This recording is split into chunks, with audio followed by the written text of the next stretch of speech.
All right. So I was talking to one of my clients, and she's real big on Walmart being such a big company, employing so many people and having so many locations about to shut down throughout the United States. And she's like, well, what are all these people going to do? Once they lose their job, how is the government, preparing people to transition into other sectors? And my response was, they probably just going to go and become content creators, because content creation is seeing a boom right now and is predicted to explode even more throughout the future. And in my personal opinion, I think that content creation could possibly solve homelessness. Let me know in the comment if y'all agree with this. I got this video that I want to show you guys on how big content creation is becoming. And, us millennials and, Gen Xers and, if it's, boomers that are still here with us, this is something that's brand new. This is not anything that we grew up with when we were children. However, our children are growing up with the dreams of becoming content creators. Let's go ahead and take a look at this video and get into the conversation.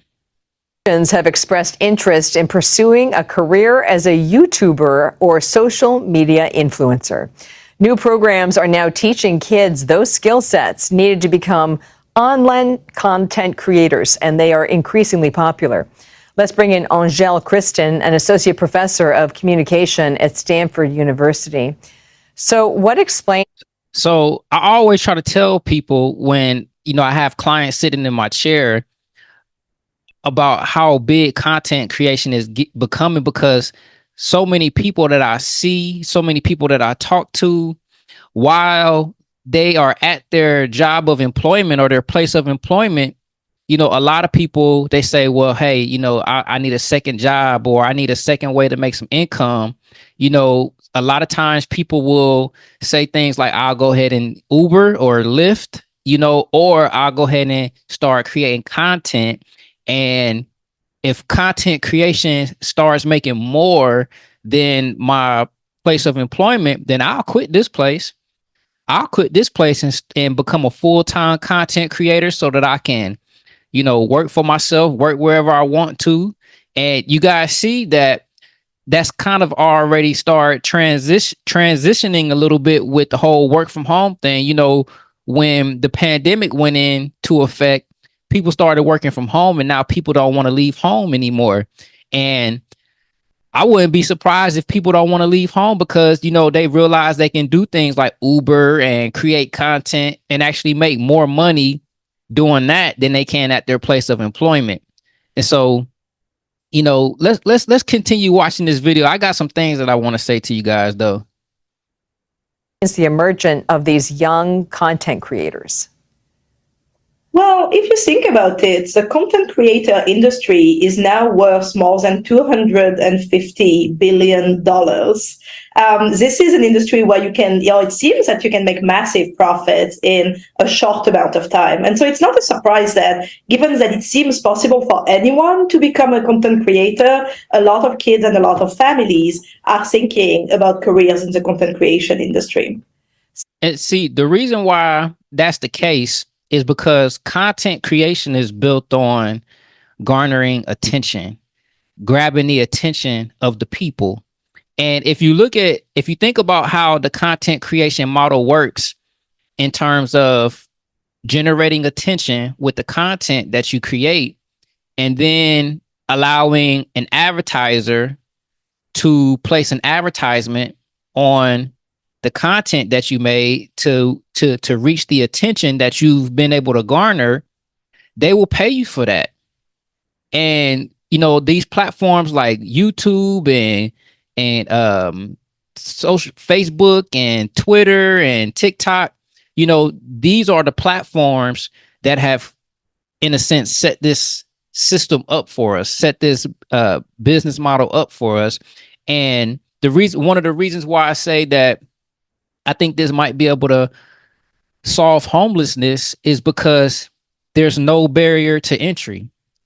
Like there's literally no if any, very, very small amounts of barrier to entry. Only thing you need to start creating content is a cell phone.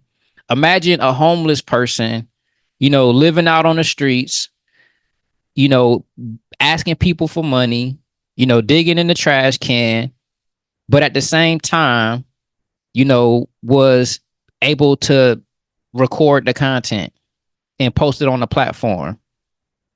I guarantee it would be a lot of people tuning in to that perspective of life, and that person literally can come out of homelessness just by staying consistent with content.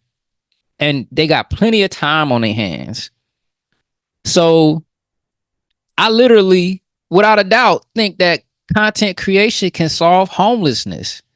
And now they talking about kids going to school to desire to become a content creator. When I was a kid, we used to say things like, "Oh, I want to be a fireman," or "I want to be a police officer," or "I want to be a basketball player or a football player or a doctor or a lawyer." Now they saying, "I want to be a content creator." And in a lot of cases, I've witnessed personally lawyers becoming content creators, doctors becoming content creators, police officers becoming content creators. Just do a search on YouTube and you can find those people that are creating content. So how much money are we talking about for someone who's, pretty good? Maybe not a top tier content creator, but someone who's, reasonable. Yeah, so that's really interesting. Over the past 4 years, I've been doing hundreds of interviews with content creators, and it varies a lot, right? So most of the creators I talk to make enough to make about perhaps 30,000 per year.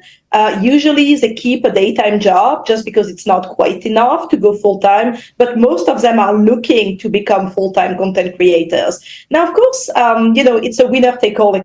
That's why I try to tell people being a content creator is competing with being an employee. Like there's a shift going on right now. If you guys can see that, there's a big shift going on in the minds of the people where there's two things that are competing for a person's time when it comes to generating revenue. Is, do I become an employee or do I become a content creator? And which one of those will I get the most bang for my buck or the most for my time? This is big. I hope you guys are really thinking about this, because when I was speaking with my client, she was very concerned. She's very concerned about people losing their jobs and companies like Walmart and other big retailers shutting down right now and letting people go. There's been big layoffs in the tech industry recently. And so, what do people do in a situation like that? I've seen people realize that there's something that they need to do and they start creating content while they're still employees of a company. How many of you saw the teacher that was recently fired from his job for allowing his students to play in his hair, the girl students to braid his hair or to take his braids out of his hair, and it went viral on social media and he got fired for that. I think he just recently got his job back because they found that he was absolved of any wrongdoing or anything like that, but he probably was more so in trouble for creating content and posting content on social media while he was at work. And it's probably some type of conflict of interest going on there. But I've seen tons of videos of people that have been at their place of employment and, recording content. If it's not getting fired, is being reprimanded, or if neither of those things are happening, they're continuing to make content. It's a battle going on. I'm telling you, wake up and pay attention to this battle going on, because I'm at an age where I'm able to see things with a certain perspective. I'm able to see trends I've been alive on this planet long enough to be able to see trends. And I'm telling you guys right now, we're in a trend where employee and content creation are battling for an individual person's time and how they want to secure their future. Economy. And so if you become big, you can end up being a massive celebrity and make billions of dollars. I was going to say, if you end up being big, you're like massive, right? I mean, it's like, incredible. My kids are like, Mom, he's like such an influencer. I'm like, no idea what they're talking about. But anyway, I guess what strikes me is it just feels like it wasn't long ago that kids wanted to be astronauts and doctors and even journalists. I mean, is there a way to bring all of that together still? Yeah, I mean, that's what's fascinating is the appeal of social media careers for young people. You know what? Social media careers, they don't require you to have a 4-year or 6-year or 8-year degree. They don't require you to take out federal student loans. I just did a video on whether or not I would steal you guys' money in order to pay for my student loans if President Joe Biden approves it. And I would take it. But I'm not going to get into that. I'm going to stick with the topic at hand right now, but social media content creation it's a low barrier to entry, and you don't have to take on a lot of risk like you would with traditional college. So why wouldn't kids become smarter in choosing a different path? I was just speaking to somebody about that. Like, how do we protect our children from these federal student loan, this federal student loan program that doesn't seem to work? Here it is 25 years later, and we're still dealing with the federal student loan rate or the federal student loans and how they're not working right now. So, kids are being smart. They're being bright, and they're being innovative. They are seeing that in their time and in their generation, they have the ability to do something that we possibly didn't have the opportunity to do. And how can you blame them for that? How can you blame them? And there's been a number of surveys showing that teenage kids and younger kids are more likely to want to become social media creators compared to astronauts, doctors, professors, journalists. All of these professions are just like going down the drain. Now, what's interesting about it is that, of course, from the outside, you do see only the kind of glory and the glitter of the social media creation industry. You see the fans, you see the fun, you see posting contents about stuff that makes you happy or that you care about. But what you realize when you spend a lot of time with influencers is that, in fact, it is kind of a grind. It's a very hard job. And it's a very hard job for a number of reasons. But first, you have to post content all the time. Day in, day out, even when you don't feel like it, you have to post, right? And it is a grind. I've been working on my content creation business for some time now. We've just gone over 1,000 subscribers on the YouTube channel, so we're happy about that. However, it's still a lot less risk.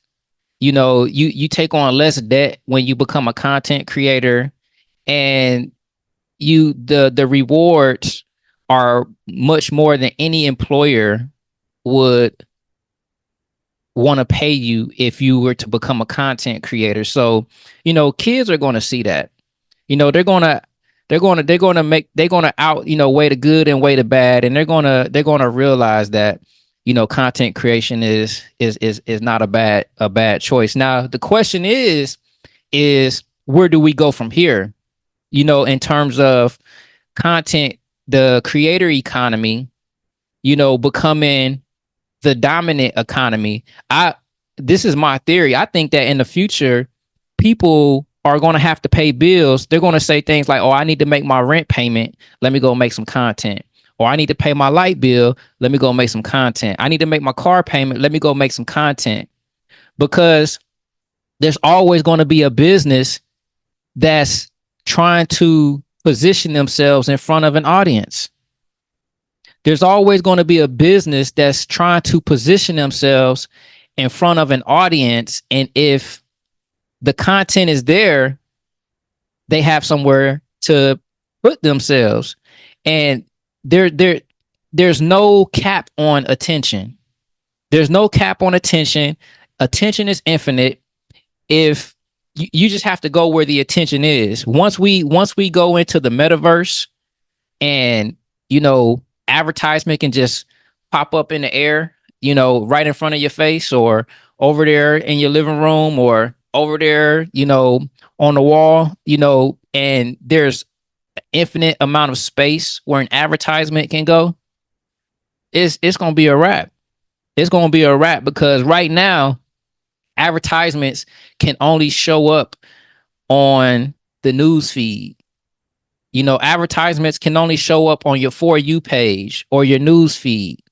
So it's just pretty much one place that advertisements have a limited amount of space that they can pop up and show up in front of our face right now to grab our attention. But once we move closer or move more into the metaverse and augmented reality, and we got the Ray-Ban glasses on, and we just walk looking around, and I might get an advertisement to pop up on my wall over there, and that's not on my news feed on my phone. I might get an advertisement to pop up over there in my kitchen, about some type of recipe, or a grocery list, or a grocery advertisement that pops up in my kitchen.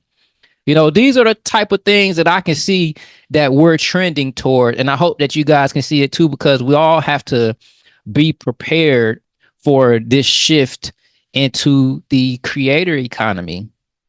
They always talking about jobs. We got a presidential election going on right now. They're talking about how many jobs they've added to the economy, how many jobs have, we lost out of the economy. Continue to watch and follow this issue. More and more, they're going to start talking about the creator economy in the presidential elections. Just watch. This is going to be a big thing, and we're going to have to talk about the platforms that kind of, control that creator economy, that have the ability to manipulate that creator economy. So it'll be interesting to see what you guys think about this topic. Let me know down in the comments what you guys think about the creator economy. If this video has resonated with you, make sure you hit that like and subscribe button on the way out. Make sure you also check the description. You guys can tap in with my mastermind community in order to tap in with me. And as always, until next time, I'll see you in the next video.